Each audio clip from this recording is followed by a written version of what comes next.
Lord God, thank you for gathering us together out of our busy times in the middle of the tempest of everyday living in the city center, so that we can turn our hearts and minds on this Sabbath to you, that we may turn our hearts and minds to your words, Lord. Instruct us, teach us, illuminate us with your Holy Spirit, with the Ruach HaKodesh. Let your words pour into our hearts and minds as we study your scriptures. Let discernment come from you, Lord. Let your Holy Spirit be present among us. And we know that everything that's in the scriptures is handpicked by you and is of great importance. And your word has left you, and to accomplish its purpose, you teach us, and it will return to you after it's accomplished the purpose for which you released it into time and space. These vibrations, these vocalized breath of yours, Lord, as they vibrate in our ears, let they be infused with the light of the Holy Spirit, that we may be edified, healed, encouraged, enlightened, strengthened, that we may discover the meaning of life as to who we are and how we got here and where it's all going. I pray these things in the name of Yeshua HaMashiach. Amen. So welcome. We're starting a 7-week series that will begin with a table of nations, which is found in Bereshit chapter 10 and Genesis chapter 10. Here we meet 3 sons of Noah, and their 70 tribes, 70 clans, 70 families are enumerated for us that are the descendancy of Noah's 3 sons. And the rest of the Bible happens to be the story of these 70 nations and of their God. So as we follow the breadcrumbs of these 70 nations into the rest of the story of the Bible, then it helps us understand who's who and what's going on, and what is it that God intends for this family, the line of Sept. So follow us over the course of the next 7 weeks as we're going to dig into the archaeology and try to understand what ancient civilizations and nations have their roots in these 70 nations, and why is it even included in Scripture. There's a lot of information that it helps us understand. And then we're going to go backwards into the other side of the flood and make our way backwards, actually, all the way to the time of Adam and Eve. So for those who've maybe done this before with me, I did a kind of a full scriptural narrative from beginning to end, like, Genesis, Revelation, and it was fast. But this time we're going to really slow it down and go into detail so that we can all absorb the information, meditate on, think about it, and kind of understand what's going on. And note to self, I have to write this down so I don't forget. Next week, I'll bring you my list of Chinese characters that reflect Genesis stories. So it's very interesting. Why do these characters, Chinese characters, for instance, the character for boat, you take the character for 8 for mouth, for water, for total, so if I remember correctly, 8, mouth, water, total, boat. 8 mouth, boat. You add water and total, and you get flood. So the character for flood. So you take the 8 mouth, boat, water, and total, add it all together, and you get the character for flood. Or the character for covet or desire, it's tree and a woman. Why? Covet and desire. So there's all these characters, it's like, where did these guys get these ideas? Did they come from Mesopotamia? In Genesis chapter 10, we hear that after this great cataclysmic flood, this character, who's from the line of Seth, the son who was born to replace Cain, or to replace Abel after Cain killed him, his line eventually leads to a righteous man, Noah. These righteous men, there's these characters in the Bible, like Abraham was a righteous man. Enoch was a righteous man. Seth was a righteous man. Noah was a righteous man. Abraham was. There are these characters that turn their lives over to God and become God's instrument for great things, the Tzaddikim. Noah survives the flood, and we'll talk about the age. How wise does he live such a long time, and all of these things that are a little bit strange as you look at it first. And it says that they came from the east in Genesis chapter 11, and they settled in the land of Shinar. So let's start with that. Let's start with the setting. Where is this land of the east, where they came from, and where was this land of Shinar where they settled to start civilization and all of that? It says that the boat, the ark, landed on the mountains of Ararat. So first of all, notice that it's plural. It doesn't say Mount Ararat. It says mountains of Ararat. So we're looking for mountain peaks, as some place where it would be like a series of mountain peaks. Then they came from the east to the land of Shinar. So if we know where the land of Shinar is, and we look east of Shinar, hopefully we'll find large mountain peaks.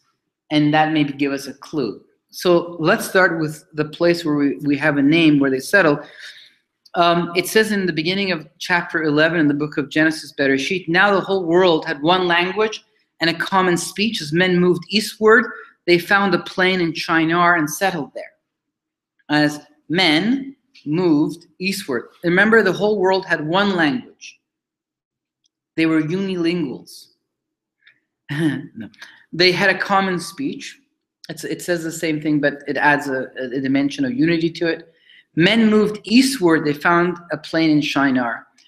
When archaeology started, does anyone know how archaeology started? Yes, 1800s, yes. So sorry? Robbing graves. Robbing graves, yes. No, but that's true that people were robbing graves, but those were non-archaeologists. I don't know. And the archaeology as a science started in the 18th century. Napoleon was fighting the British in Egypt, and the Napoleon soldiers started to draw the Sphinx and the pyramids that were kind of jutting out of the sand of the desert. And then their drawings became very popular in these philosophical societies in Paris called Les Sociétés, where people talked about alternative spirituality to Catholicism. They were into spiritualism, into philosophy, and they would get together and they looked at this ancient stuff that had a mystic quality, pyramids, the Sphinx, and tied into, in a way, their areas of interest. And they became popular, and people would circulate these drawings. And then the idea came to some people. Wait a second. Are you saying this old stuff we read in books like the Bible, like the writings of the Greeks, maybe this stuff is still there and we could maybe just go dig it up? The idea kind of sparked. So a group of Europeans decided that they wanted to find the empirical, the age of science, the empirical evidence of the roots of Western civilization. The Western civilization was not based in fairy tales. And since Western civilization was perceived as having two roots, the Judeo-Christian roots that went back to the scriptures, the Bible, the Hebrew scriptures, and the Greek roots that went back to Greek philosophy and the writings of. So they said, let's go and dig. And one group decided to go after the biblical stuff, and one group went after the Odyssey, Homer's Odyssey, to see if the ports where Ulysses traveled to were actually real places. Was there really a battle of Troy? Was there a town of Troy? Helen of Troy and the whole Trojan horse and all that stuff. Were these real places? Were these historical accounts? And then the other group, they call themselves the Assyriologists because they thought, honestly, they would never discover anything older than the Assyrian Empire, which was 1000 BC. So they thought if we find, something that's older than the Greeks, and as far as 1000 BC, the Assyrians, the rest of the stuff in the Bible surely is myth. But they still didn't know that the Chinese were around? They knew about China, but they're thinking about the Mediterranean world that's described in the Bible. They didn't know how old China was. The fact that China itself would be like 3,500 BC, this was not part of their consciousness. And so they thought things were much more recent. So when they kind of set out to dig up Assyria, very quickly they found Nineveh, the Assyrian capital. And they found Ashur in the north, in this other town.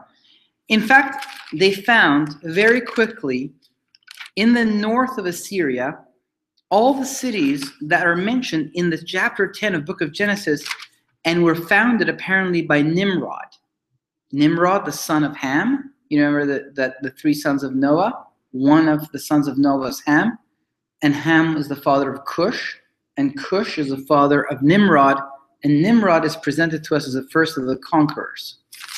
And Nimrod is the founder. Cush was the father of Nimrod, who grew to be a mighty warrior on the earth. He was a mighty hunter before the Lord. That is why it is said, like Nimrod, a mighty hunter before the Lord. The first centers of his kingdom were Babylon, Erech. So Akkad, Calneh, where? In Shinar. It says right here, Shinar. Shinar was essentially the name that these guys were giving, it seems, to the north and south of what we called Mesopotamia. The epicenter was the south, and we'll talk about that in a second, but the whole thing, Mesopotamia is modern-day Iraq. In fact, Iraq gets its name from Erech, the town that Nimrod founded in the south. Gilgamesh was a king there. Some people try to make associations between Nimrod and Gilgamesh. Gilgamesh was a Nephilim king. He was both half angelic, half human, according to the tablets that we have of the story of Gilgamesh. And he was the king of Erech in the south, and the queen of heaven, Inanna, was the leader, the deity whose temple was inside of Erech. Her temple was called Nana, the house of heaven, and she was the queen of heaven, and she's worshipped throughout the ages to this day. She's a fallen angel, and she's talked about in the book of Jeremiah, for instance. Israel, Judah in the south is admonished for worshiping her. Erech was a beautiful city. It was like Venice. It had like canals that connected the houses. They had deflected the rivers, and there's two great rivers there, the Tigris and the Euphrates, that apparently poured out or into the Garden of Eden. So there's this whole thing about these two rivers. It says in the book of Revelation that the river Euphrates will dry up so the kings of the east can march over towards the Holy Land in the great and final battle. Well, so the river Euphrates is mentioned in the first book of the Bible in the context of the story of Adam and Eve, and is mentioned in the last book of the Bible in the context of prophecies that have to do with the second coming of the Messiah. So it's a very important river, right? It's what divided, in a way, the east from the west, So the river Euphrates has actually dried, by the way. If you look it up, if you Google dried up Euphrates, you'll see cracked river Euphrates. And when it did dry up, in its banks, we discovered the tomb of Gilgamesh. In my next documentary, Goliath Rising, I'm hoping to interview the archaeologists who found the tomb of Gilgamesh. It was one of those interesting things, as a side note, where, first when he discovered it, there was so much information on Google. Like I could see videos of people walking around and filming it. So the tale of Gilgamesh says that the waters of the Euphrates were removed from the banks, and then the gods did that, and they removed the waters, and then they buried Gilgamesh inside of the banks of the Euphrates. Well, that's exactly where this tomb was found. It's beautiful design, deep into the banks, but only now that the water dried, we were able to see it. And you could see videos of this tomb, and I still have it fresh in my mind. And over the years, as I give talks about these things, I don't always, have files on my computer. When I know something's on Google, I just, every time I can just Google it. It's like Google is my file. And over the years, I watched all the information about this discovery dry up. It was the most strange thing. I'd never experienced this. In front of my eyes, I observed kind of a conspiracy. And eventually now, all that I can find is the BBC News filing that says this man discovered the tomb of Gilgamesh. It's just the archives of BBC have one page about the discovery of the tomb of Gilgamesh and the German archaeologists. So, right, it was or German or Dutch, one of those two. So it's interesting. The city of Erech was discovered and dug up, and again, I'm hoping to get a projector so I can project pictures for you on the wall. But if you Google Erech, why don't I do that for you on my iPad right now and show you some nice, neat pictures. So if you just Google Erech, E for the people at home, type in E-R-E-C-H, Erech, and then click on Go, and then click on Images. And the Mesopotamians called it Uruk. So actually, it looks like it's like Erech is taken by Dungeons and Dragons. So let's go with Uruk. Yeah. Uruk. This is the Hebrew way of pronouncing it. And this is kind of like actual stuff that's left over, right, from the city that's mentioned here in Genesis chapter 10, Erech. Now, artists imagine okay, let's say, for instance, here's,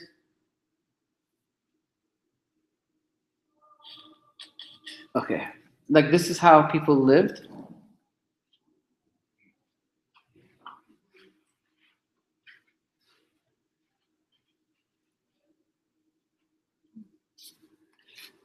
And this is kind of the archaeological, what's left.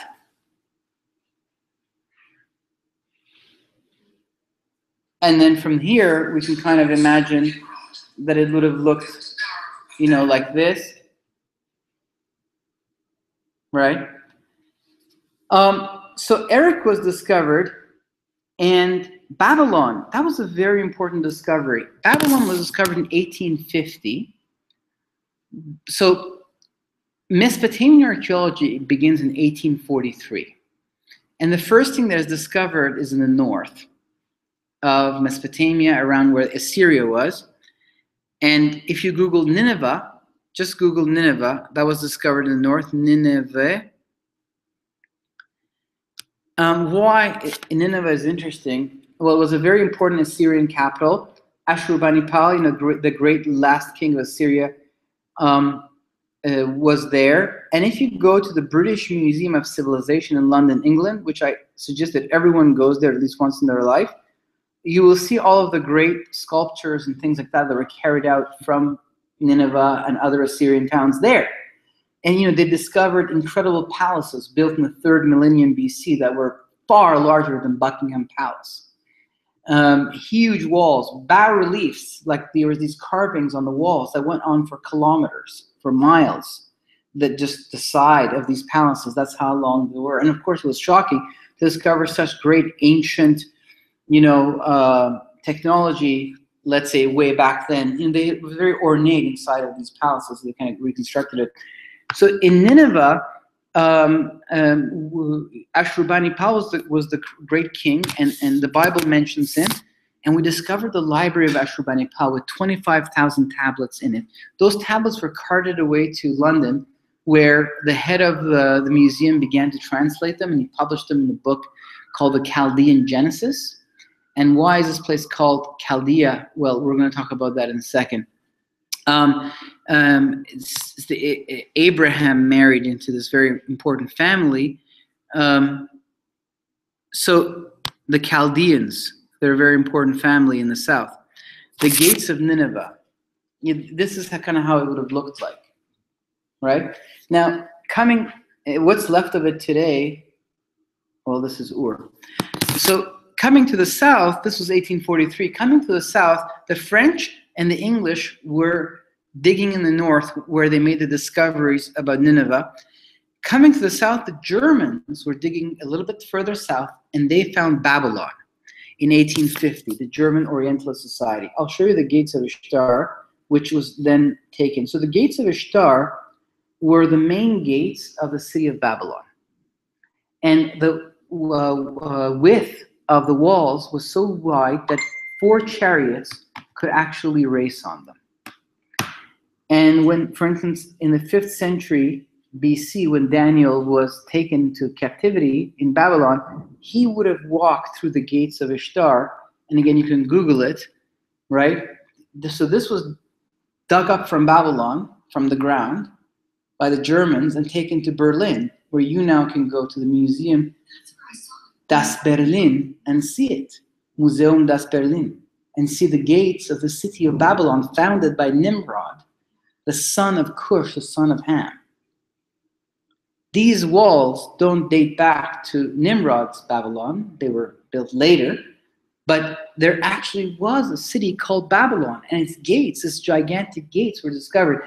This put flesh to the bone. You remember these archaeologists were looking for the empirical evidence of the biblical narrative of the found. Was this place real, or did someone just imagine this stuff for us?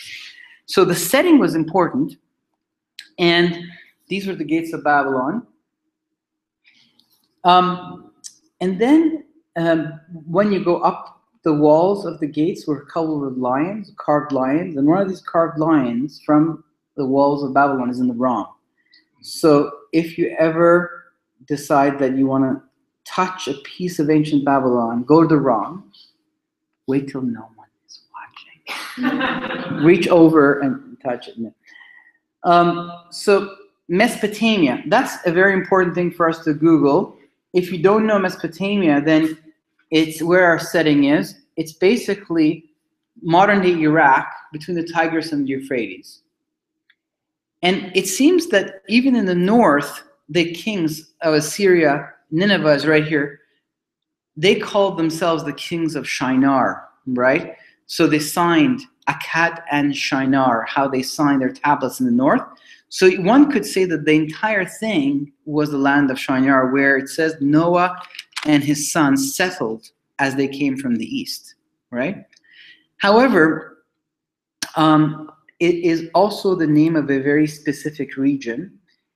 And when archaeologists read the library and the writings in the north, and then they looked at the stuff they're digging out of Babylon, in 1869, Jules Oppert suggested to the Society of Numismatics, the archaeologists, that we have to accept that there was a civilization more ancient than the Assyrians, more ancient than the Babylonians, and that this civilization was to the very south of Mesopotamia, because it seems that all of these northern civilizations, the Babylonians and the Assyrians, tend to assign the genesis of their knowledge in architecture and mathematics and all that we're discovering in writing, all of this they believe comes from the south. And because he was a French guy, you know, he pronounced it Sumer, and it was known as the Sumerian civilization. The Akkadian pronunciation, the pronunciation of the people of that region would have been Shumer, and the Hebrews recorded it always as Shinar. So the Sumerian civilization, or the Shumerian, or Shinar, these are different ways of saying the same thing. So they all agreed that the cradle of civilization, according to what they were discovering to their own surprise, and at this point they had nothing to guide them. They only had one text that would give the roadmap to this place, and that was Genesis chapter 10. So it was interesting that at the same time where Darwin's ideas were being promoted in European society, God blew the sand off the desert of the cradle of civilization and said, "Behold, the sons of Noah." And these things began to come to life, and that's what you and I are going to look at a little bit together over the next few. But today I want to start by definitely establishing the setting, the act before we get into the families and the archaeology. I just Googled modern-day Nineveh. So, here's unfortunately a bomb falling on Nineveh. But if you kind of Google modern-day Nineveh, where the Kurds live, you know, the Kurds in the north of Iraq, Kurds live there, and that's where the oil fields are. The oil fields in the north of Iraq. Nineveh was an important city. What story do you know that has Nineveh as part of it? That's very famous in the Bible. Sorry? Jonah's story. Jonah's story. A prophet from Israel is called by God to go to Assyria and tell them, to Nineveh specifically, and tell them to repent, or their God is going to destroy Nineveh. And they all repent and fast, and it's a great story of repentance of an entire city as Jonah goes eventually to it, right?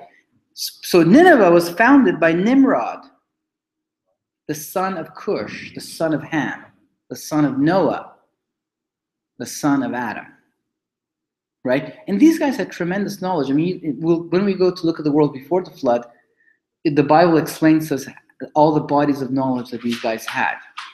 That metallurgy and architecture and music and all kinds of bodies of knowledge. Like Enoch or Cain, it says built a city. Well, how could he build a city? You need a lot of knowledge. Like, you have to be able to measure things. You have to have the knowledge of what's called geometry, and you have to have the knowledge of what's called architecture to even build a city. Where did he get this knowledge from? Did God teach Adam certain bodies of knowledge? Music, persuasion, rhetoric. So there's lots of questions that we're going to be exploring as to the world before the flood.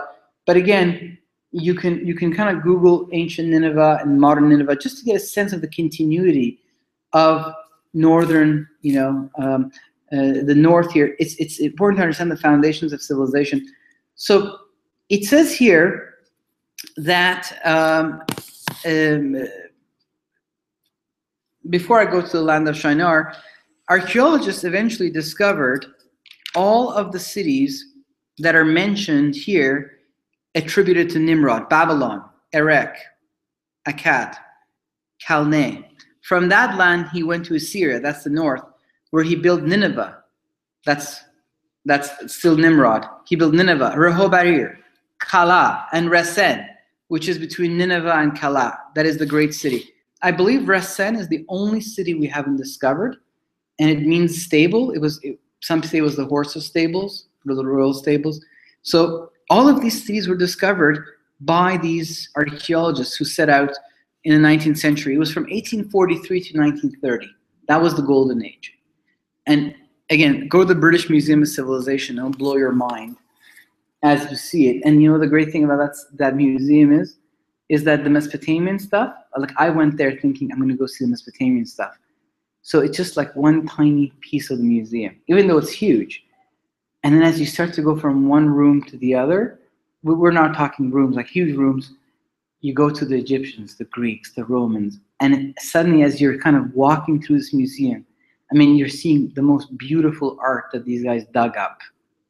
It's in London. The imperial, power of Britain brought these things there, and you get to see it. And as you're walking from one room to the other, you really do get the feeling like you're moving through time. It's a very interesting thing. So here it says that they came from the east and they settled in the land of Shinar. And I'm going to come back to the land of Shinar. As to the south, what is it that was discovered? When they got to the south, they discovered the oldest cities. The oldest cities were in the south, much older than Babylon.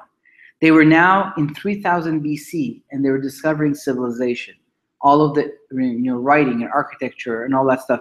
One of the cities they discovered, Sir Arthur Woolley discovered this, and his exhibit is in the British Museum, was the city of Ur. Ur of the Chaldees. You are, because the people who built Ur were the sons of Orah. And that's mentioned in the book of Jubilee, where we read about Abraham's, grandfather marrying into that family, and his name was Abram, and he married into the family of Orah, but he died before his grandson was born, and so in his memory they gave his grandson the name of the grandfather, and they called him Abram. And so he married into this. They married into Orah, but who are these? And Orah, the sons of Orah founded Ur. Right. This is in the book of Jubilee. So Ur was discovered, and what's important about Ur is because we read the story of Abraham. When we meet Abraham, he is living in Ur of the Chaldees, right? The Kisidim, they were another family. And so when we got to Ur, they discovered this. It didn't look like this. There was a lot of dirt around it, and that's why these archaeological sites were called Tel, which means mount, because they said to the locals, "What are those big mounts?" And they said they're just ancient stuff. When they removed the dirt, then they discovered this was underneath it. Let me see if I can find you a pre-dug up picture. Well, I don't want to waste your time, but Google Ur, and this was kind of where Abraham was from, and he would have walked around here. And this was the temple of the moon god. It was much taller. And then there was the royal cemetery of Ur that you can Google, royal cemetery of Ur. We don't know if it was a royal cemetery, but it was a lot of very, very precious stuff of gold and Very fancy art we found there, necklaces, all kinds of stuff. Actually, they brought that to the ROM here too. And that's why it's called the Royal Cemetery, because it was belonged to, obviously, it was a cemetery where wealthy people were being buried.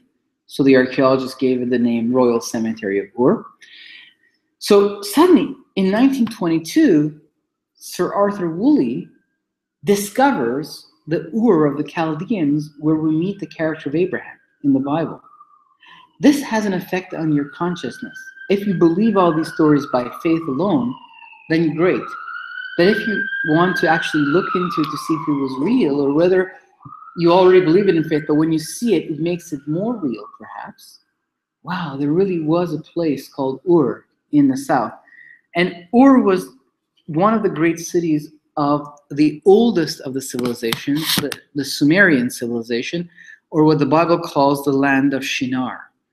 And so when they got to the south, they realized, wow, the oldest stuff was in the land of Shinar, and there was, several cities, 4 in particular, that were the cradles of civilization. And the knowledge that these cities had was even greater than the knowledge of the north. For 2,000 years, the south had writing, and the north didn't, until they conquered the south and writing moved to the north as part of that conquest. So it's like, why did the north not have writing? Why did only, writing came from centers like Egypt, the hieroglyphic writings of Egypt, and the hieroglyphic writing of ancient Sumeria, the oldest civilization, the land of Shinar. And I'll come back to writing because it's a very important discovery or revelation. It was there to record apparently the codes of civilization, or the laws of the gods, including eventually the law of the God of gods. Enoch was the first of God's scribes. So in the land of Shinar, it says they came from the east. And you go, okay, well, if the land of Shinar was discovered and it's in the south of Mesopotamia, that's the oldest part of it. In fact, all of Mesopotamia was called Shinar, but the south of it was specifically the Sumerian civilization, the oldest civilization. Its writing was different from anything else that we've ever discovered. Perhaps that was the language before the Tower of Babel. How did we ever decipher those tablets? Well, in the north, in Nineveh, the king of Nineveh, Ashurbanipal, and like Solomon, these kings had to study the entire body of knowledge of all the wise men. They had to study astronomy and mathematics and architecture and strategy, military strategy and proverbs and wisdom and religion. And they were priests and kings. That I'll tell you how power structure was organized. It's very important. It goes back to the oldest of the cities and the Sumerian king list. Well, that's a good one to actually look at. So Ashurbanipal was a great wise man, and in tablet 23 of the 25,000 tablets that were discovered in the library of Ashurbanipal, where he had all of the information codified, there was medicine. Medicine was then categorized in surgery, incantations, herbs. There was math, and there was a section of the library that had to do with the gods, the biggest section. Their epitaphs, their deeds, their titles, their roles, all that stuff. But one of the tablets said, Ashurbanipal said, that the gods, the god of the scribes, had given him the knowledge to read the writings before the flood. He had taught him how to read the writings before the flood.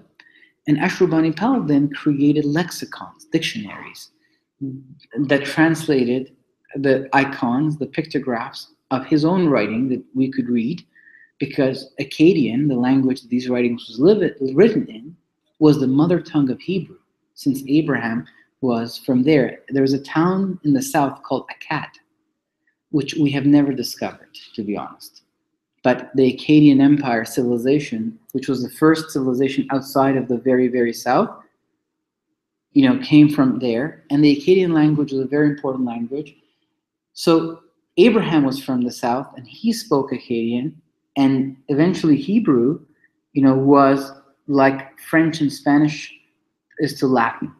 So going backwards from our understanding of Hebrew, we were able to read the Akkadian tablets. Then using the lexicons of Ashurbanipal, we were able to read the Sumerian tablets. And that opened the world to us, to the cradle of civilization. Through those writings, we began to appreciate their knowledge, their understanding of things, the bodies of knowledge that form the basis of their civilization, their kings, their histories, and a great number, huge amounts of information opened up.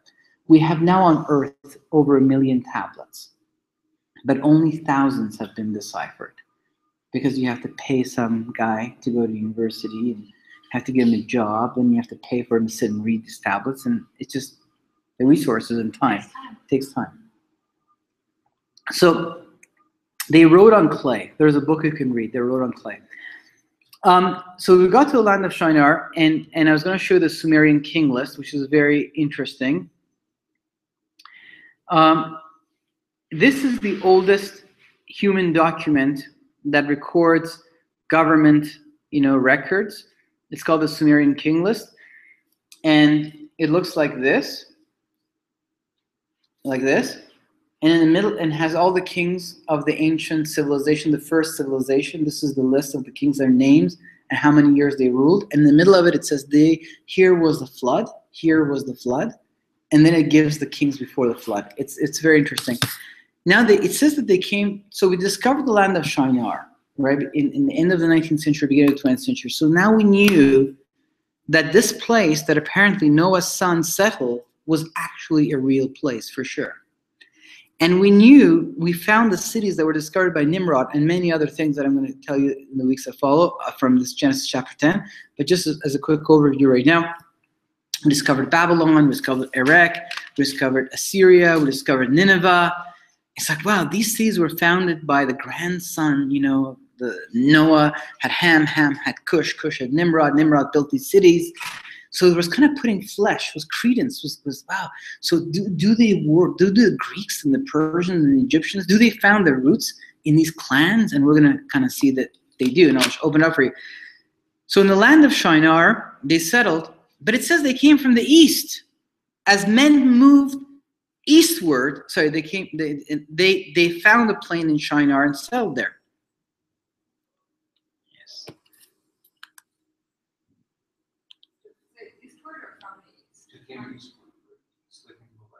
Well, I don't usually trust the NIV translation. You know what they say? Make sure you're not NIV positive.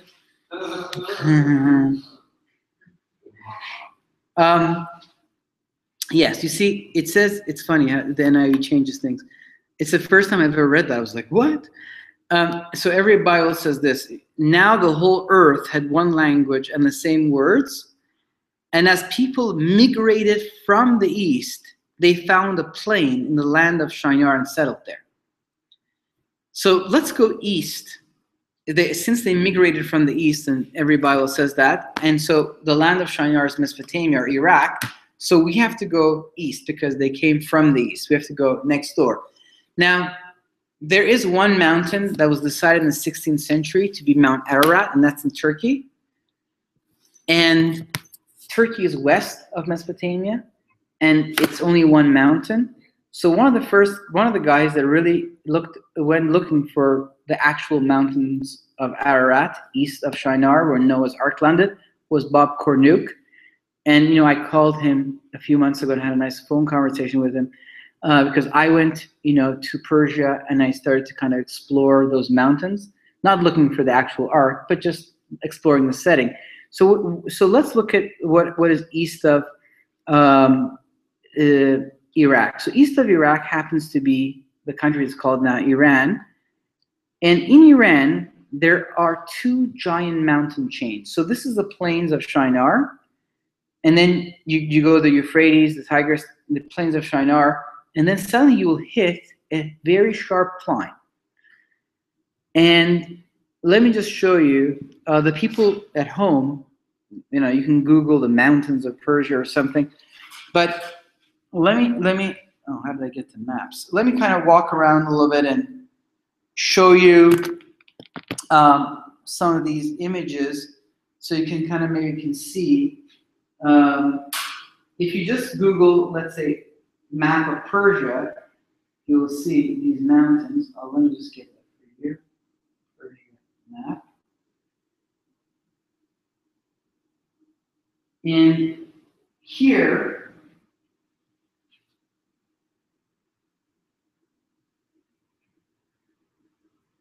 Okay, so Google Persian map, topographical map.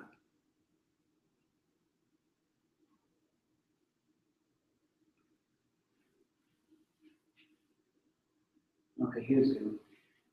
Okay, so here,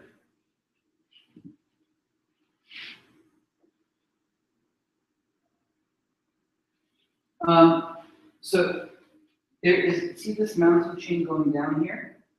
These mountain chain, and then the ones here. So this is the land of Shinar, where they settled. And just east of it, there's these huge mountains in here. So these mountains that are just, if they came from the east and they came from mountain tops, these mountains right to the east of Shinar are great candidates. Now they're very tall mountains, and so these mountains chain here and the ones here.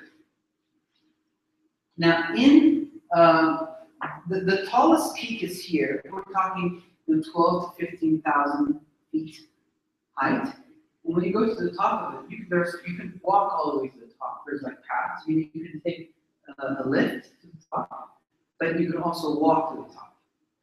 And when you get to the top, you see the mountain peaks like 12,000 feet high, but you can see that it's like flat enough that you can walk around and live, set tent. If you're waiting for the waters to go down, you know that when we look at farming settlements in the Fertile Crescent, the oldest settlements of farmers are in the highlands, and people are confused. Why would they go all the way up there and farm? Why don't you just farm down here?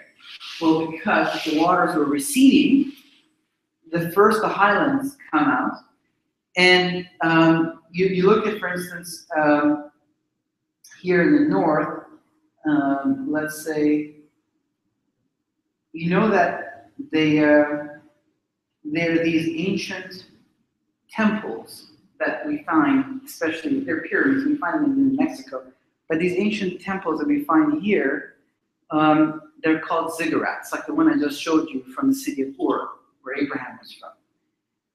Now I'll show you the oldest of all the ziggurats that we have found.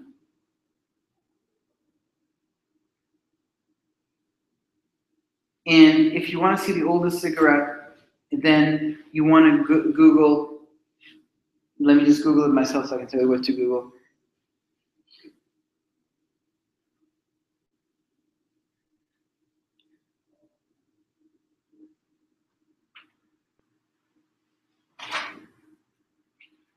It's in the north part of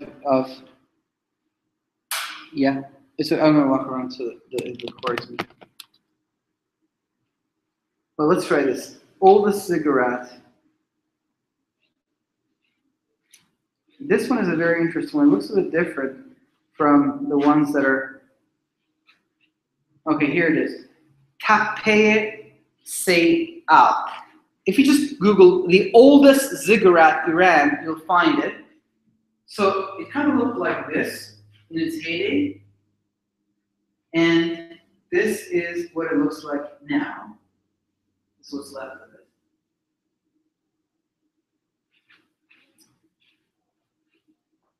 So this is kind of what's left of it. So this is in the very north of Iran, close to those mountains that are by the Caspian Sea. And so again, why would the oldest ziggurats not be in the land of Shinar, like Ur? That's where they settled, it says. Why would it be in these top mountains?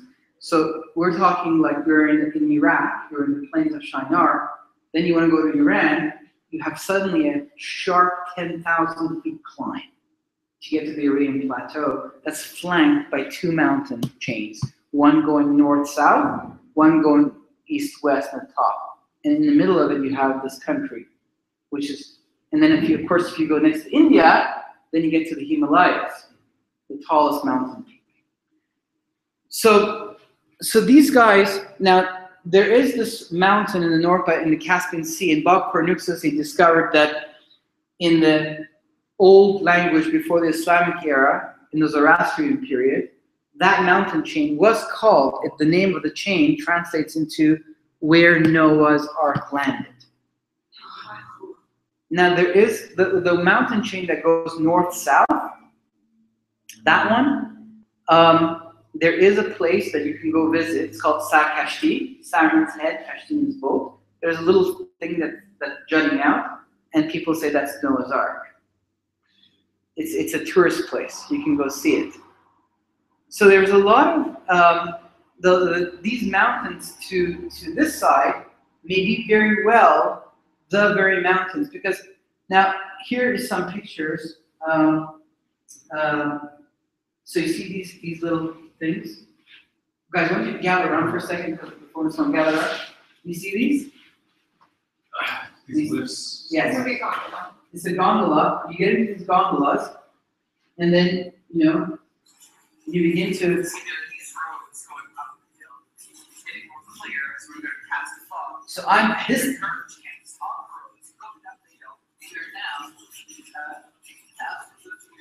So this day I decided that I'm going to go to the very top of the mountain, and it's 12,000 feet. So it's going to take me 45 minutes. I'm on a 45-minute gondola ride.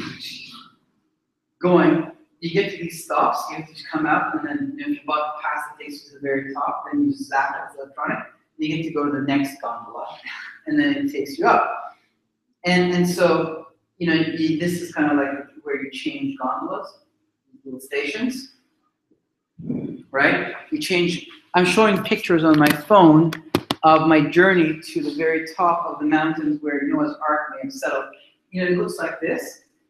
This is from the gondola, right?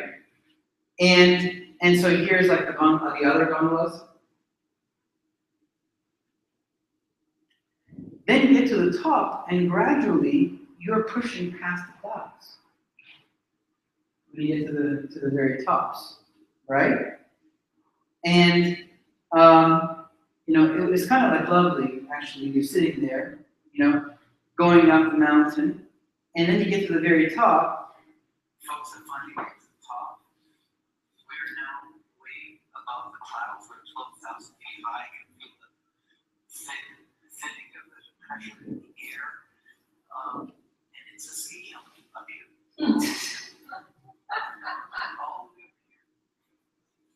So they built a ski hill. That's what I mean. If your boat landed here, it wasn't like a mountain peak. Like you're like, What? move, you're gonna fall down.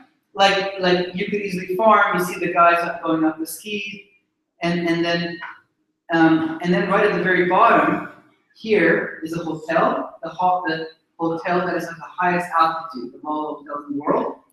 In the top of these mountains, 12,000 feet high, there's hotel. You can stay in a hotel and ski above the pollution, above the clouds. It's all sunny, right?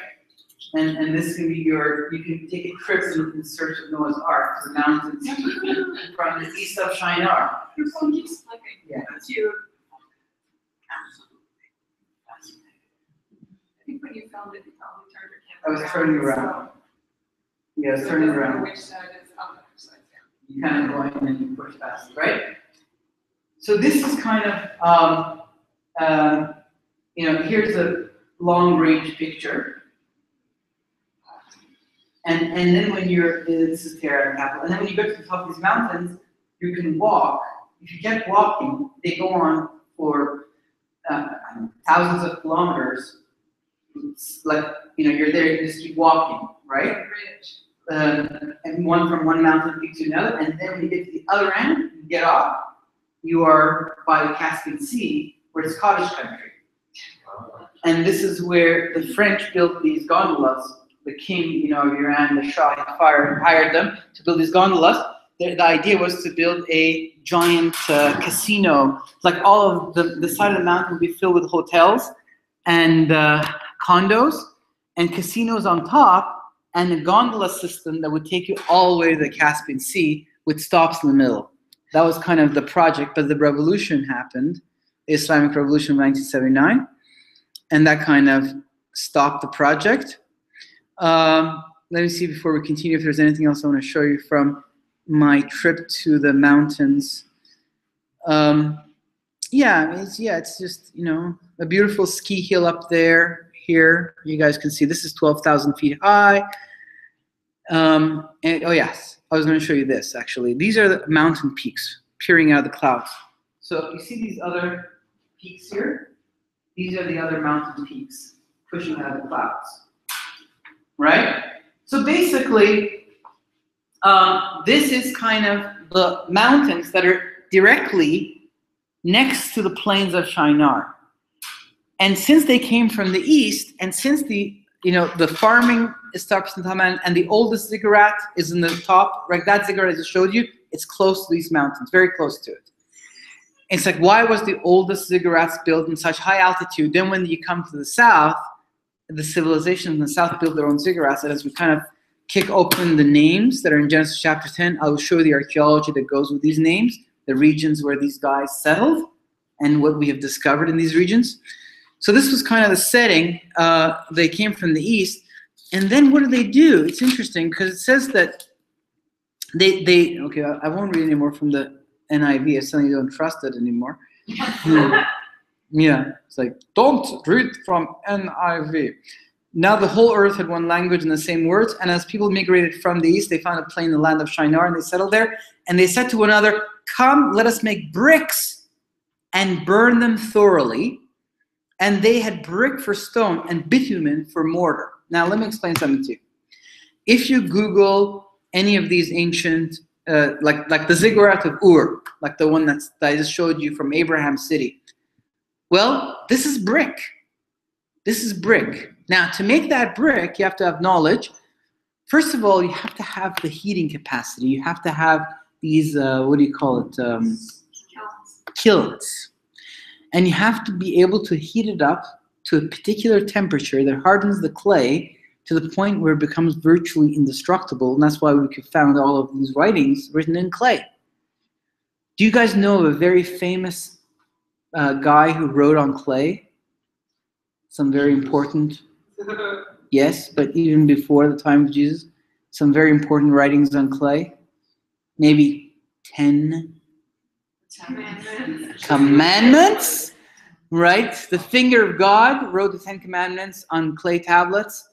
Why? Because these guys wrote. Now, those clay tablets that God wrote on, they didn't have to be baked. They kind of came pre-baked.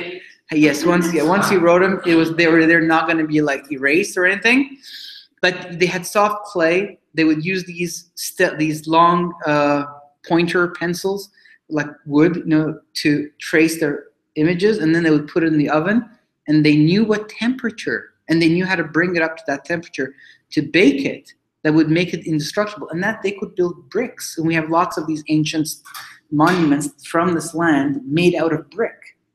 So, and then what was the mortar they used? It says they used bitumen. Well, in the inside of the south of Iraq, you just walking around, you will see this petroleum product just pouring out of the ground. It's called naphtha, and that's the Arabic and Persian word for oil is naft. And this naphtha was used as glue. It is very, it's like better. Yeah, exactly. And all the way to the Roman Empire, naphtha and Mesopotamia had a huge trade with the Roman Empire for naphtha. They sold it to the Romans. And now they say oil since Henry Ford created the oil engine, the British Navy switched from charcoal to oil. That was a turning point. So they had this stuff bubbling out of the ground. And they knew how to bake it. And where did this get this knowledge from? Did Noah's children just have this knowledge injected into their brain?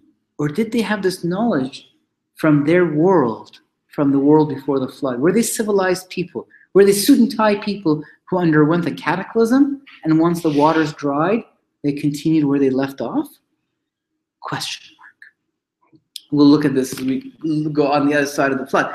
So these guys started to build this stuff, and that's what we find when we look in this. So, as I said, the most ancient ziggurat that we found was built in the north of Iran, near those huge mountains, at high altitude in the region of Kashan, the oldest region of Iran, where the oldest stuff is.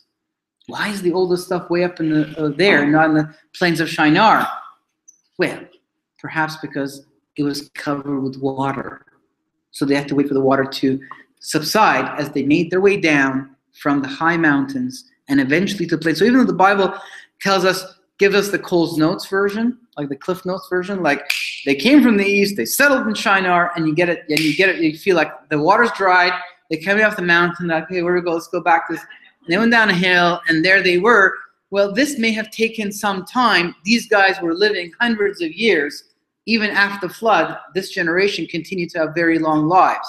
So their way of, if they did it in 100 years or 200 years, they lived long lives. So relative to their lifespan, time unfolded. You can read it in Genesis chapter 11. From Shem to Abraham, so-and-so lived 500 years, 200 years. Their lifespans get smaller.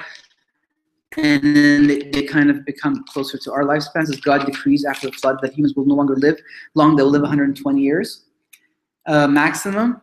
And I was reading that there's this gene that tells your cells to stop. You know how your cells rejuvenate every 7 years? You have a completely new cellular structure. You have completely new cells every 7 years. And there's a gene apparently that has an on and off button. You know how genes are binary, like the 0 and 1 code of the computer, on and off, like the two options. Every gene can be on one setting or the other, right? So there's a gene that says to your cells, don't rejuvenate anymore. And that's when you die. If they can keep that on, apparently they could prolong our lives, as long as that gene tells your cells, keep rejuvenating. So there is a way using the code of life to change lifespan. And there's a whole group of people that are into this stuff. They're trying to achieve immortality. There's a guy who's watching who lives very clean, according to himself, like the foods that he eats and stuff. And he has a whole group of people that support him. His idea is if he can make it to 200 or something, by that time the science will be there to prolong his life further. So there's all of these ideas that you can actually, we're starting to see that with the science of genetics, the code of life, and its relationship to the commands that it gives to the cells and stuff, you can actually maybe prolong. Maybe these gates are sealed. Maybe Satan and his angels are interested in exploring our DNA because we were made in the image of God, or Adam was. And so there's a lot of information ignited in us as God breathed the breath of life into our nostrils and breathed consciousness into our spirit and breathed spirit into our spirit. So this may have ignited our genes in a very specific code, and maybe these guys are looking through science to intuit because there's mystery and knowledge for them to be gained. I don't know. I'm just thinking. So these guys came from these mountains that were possibly in Persia, most probably. And Noah, it says, is buried there. Noah is buried apparently in Iran if these mountains are there, and so that would make Iran the cradle of post-flood civilization. Yes, you know that movie, the Big Greek Fat Wedding, where everything always went back to the Greeks. Yeah.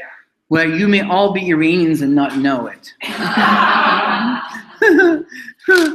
So maybe it all goes back there. So then these guys came from the east and they settled. And then when archaeologists went down to Mesopotamia, they unearthed the oldest cities of the world in the plains of Shinar, and a huge civilization came from there. That was the cradle civilization. And they didn't just discover any city. They discovered the cities mentioned in Genesis chapter 10, founded by Nimrod. They discovered exactly those cities. Not only they discovered them with their names, but because of the trade they had with each other.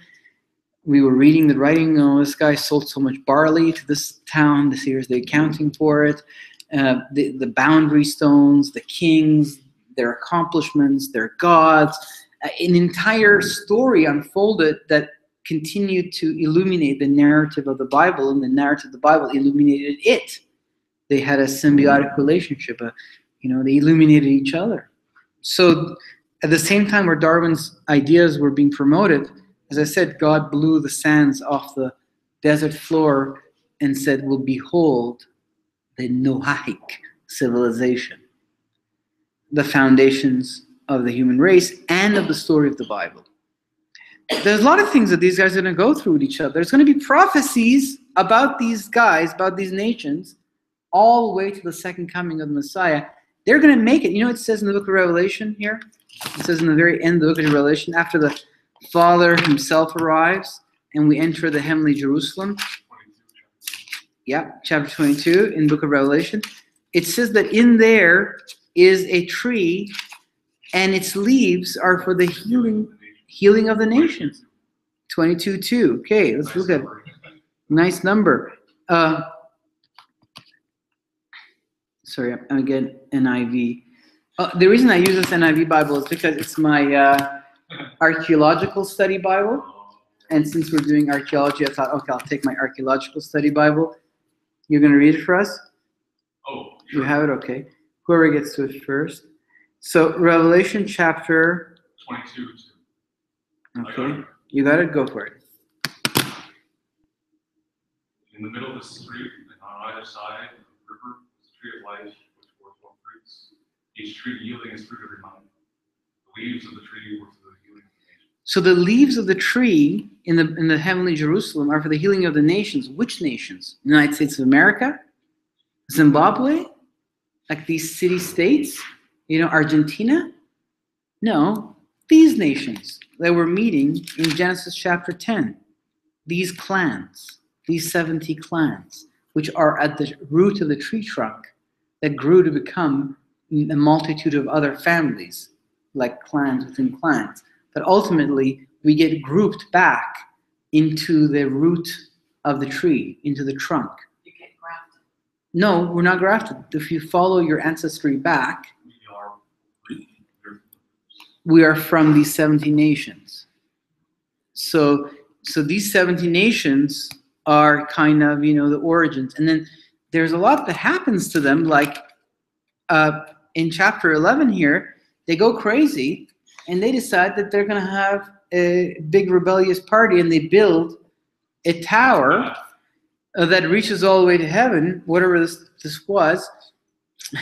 And they get cast out from the presence of God. God comes and sees their pride, and that it says they're united and they can accomplish anything, and they're building perhaps a gateway to the heavenly realm. And God decides he's going to scatter them. He's going to cast them out from his presence. He's going to confuse their languages. That's why we get all the different languages. They don't understand each other anymore. So, and then the next tale, the story was one of them, Shem, the oldest son of Noah, Shem. One of his sons, Arphaxad, and I'm going to really talk about his line and family and where he settled, because from him comes Abraham, who's presented to us in the next chapter after the dispersion of the nations. We have the story of Abraham. Why? Because now we have the guy through whose seed God will reclaim the nations back to himself. And that's why these two stories are one after the next. One is the story of the casting out of the nations. The other is the story of the one through whom the nations will be called back to God. And that's one of the functions of the Messiah. That's one of his roles. So it's one of his purposes, is to reconnect the nations. Like he says to Paul, go and tell the Romans about me, bring them out of the dominion of Satan into fellowship, with the living God, the God of Abraham, Isaac, and Jacob. So the nations are called back, and then they make it all the way into the heavenly Jerusalem. But which nations? Constantly we're talking about these guys. So as I kind of will share with you who these children are that are mentioned, like who is Gomer, who is Magog, who is Madai, who is Javan, who is Mizraim, who are these people? You'll see that they are the founders of the Greeks, the Persians, the Medes, the Egyptians, and these guys continue to have like Mizraim. Well, to this day, every time you see in your Bible Egypt, it's a translation of Mizraim.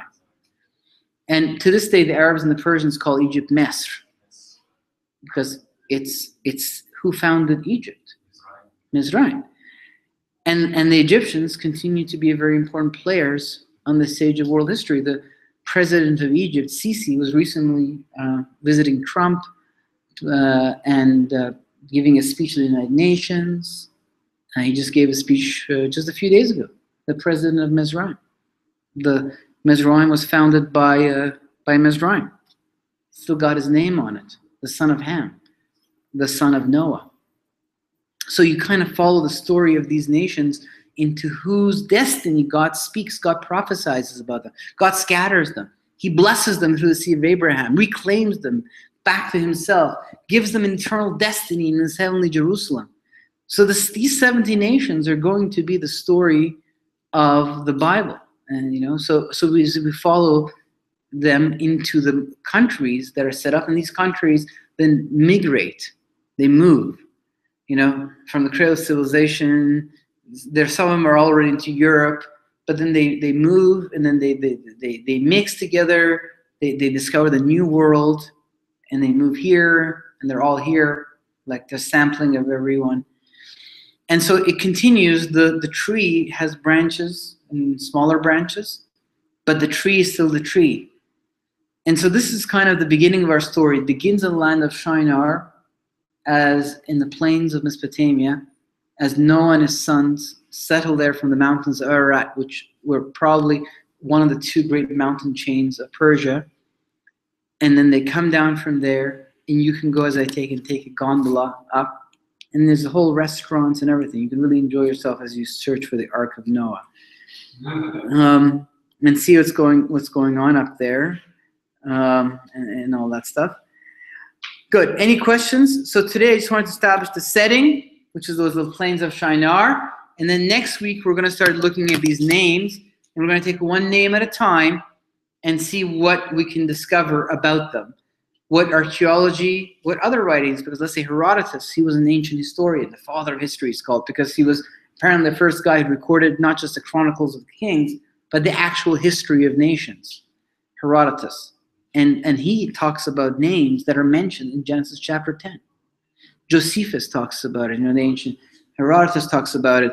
And then as we kind of, learn about all of these extra biblical sources where these names are mentioned, and then we go and look for the archaeology where people start to dig up the ancient capitals of these people, it gradually brings these guys to life, and then we can follow them and say, okay, so these guys, well, what countries did they found, and which of these countries are with us, and then how did people move out from those countries to create other ones, and you start to gradually see how the world took shape from these 17 clans.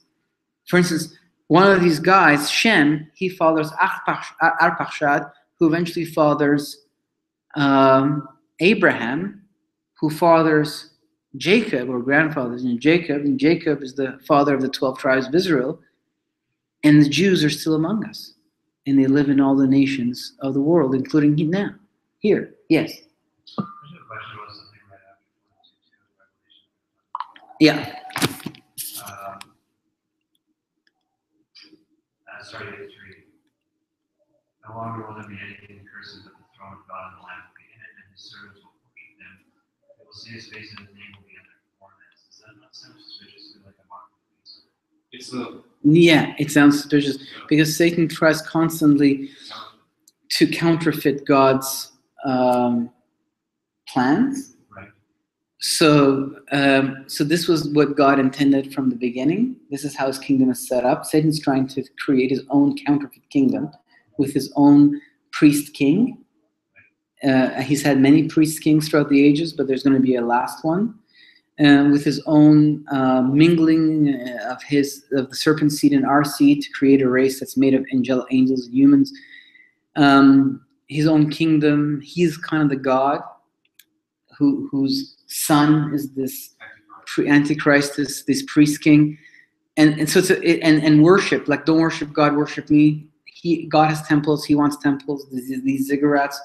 God gives laws. These guys give laws, starting with what Satan says to Eve in the Garden of Eden. He issues essentially a commandment to her. Yeah, I understand that. I'm just wondering. And this is part of it.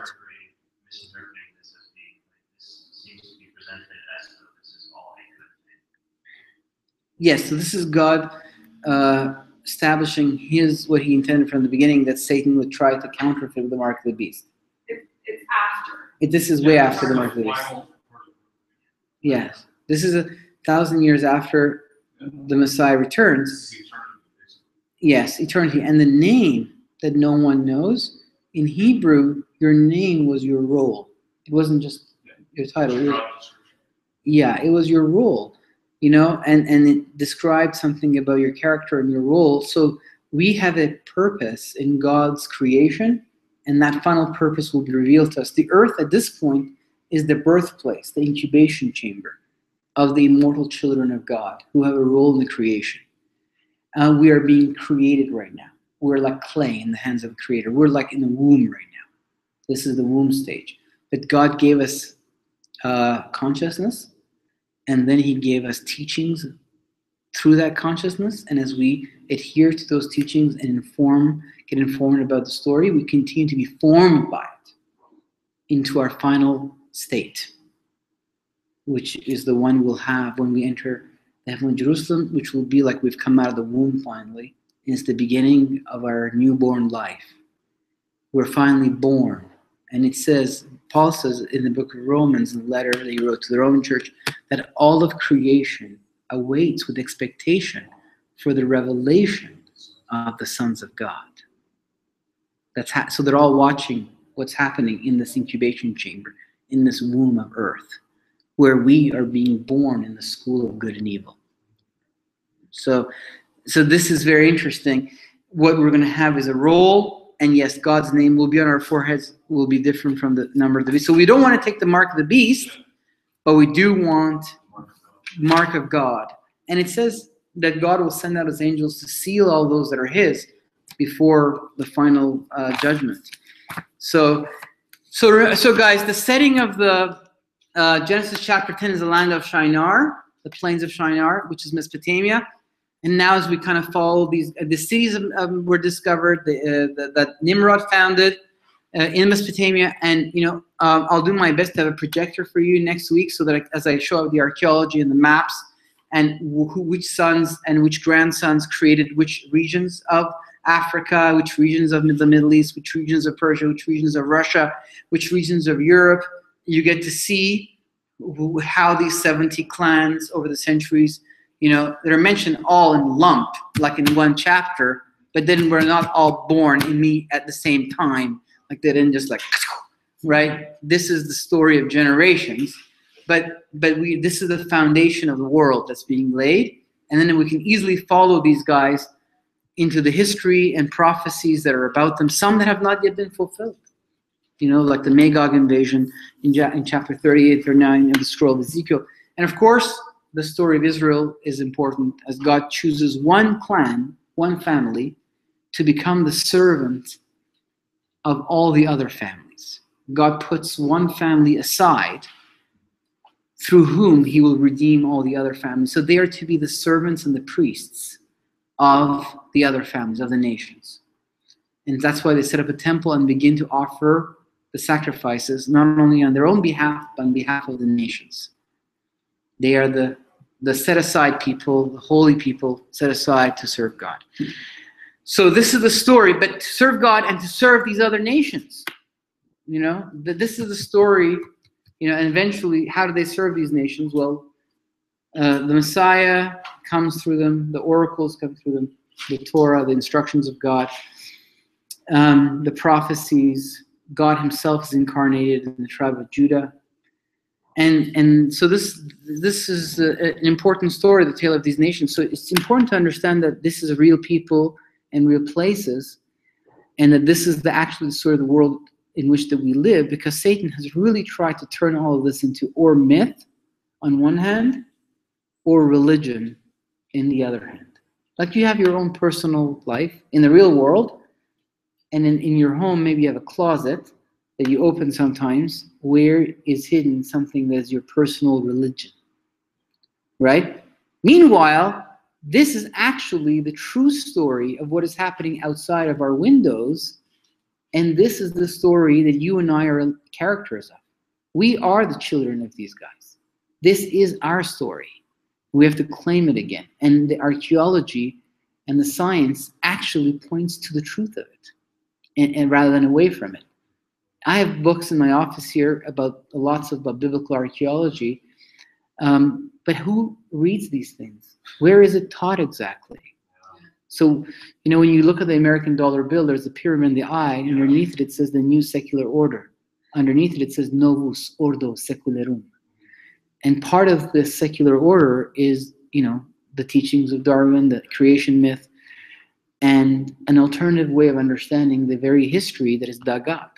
I'll show you when we start looking into it, how is it that this same information is packaged and taught to us. You'll be surprised. Okay, great. Have a great week. Let's close with prayer. Lord God, thank you for bringing us here today to study your words and to understand our own past, that we may know the true nature of reality, so that when we hear about why the Messiah had to come, what is the story of this planet, and where we're headed, it all makes sense as all the different parts of the story get connected. Help us, Father, redeem this story and understand it, that we may be able to be edified by it and share it with others. I pray this in the name of Yeshua HaMashiach. Amen. Thank you. You're welcome. See you next week.